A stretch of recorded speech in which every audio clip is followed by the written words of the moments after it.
Hi చిన్నారులు. చూడండి ఈ పూలు. ఈ పూలతోటి మనం ఎటువంటి సూది, దారం ఉపయోగించకుండా చక్కగా దండలేయొచ్చు. భలే తమాషాగా జస్ట్ ఆ కాళ్ళన్నీ జడ అల్లుకుంటాం కదా!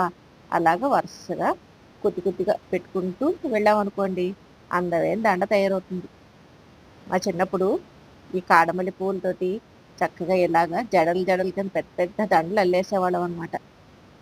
అల్లేసుకొని చివర లాస్ట్‌లో చిన్ని పీచు ఏదో కొబ్బరి పీచో, తాటి పీచో ఏదో పెట్టుకొని కట్టేసేవాళ్ళం. అంటే ఊడిపోకుండా. అలా చేస్తే చక్కగా మేము చాలా ఎంజాయ్ చేసేవాళ్ళం. ఇలా సూది, దారం లేకుండా ఇలా పెద్ద పెద్ద దండలు అల్లడం ఇవన్నీని. చూసారా వెనకాల జడలాగా వచ్చింది.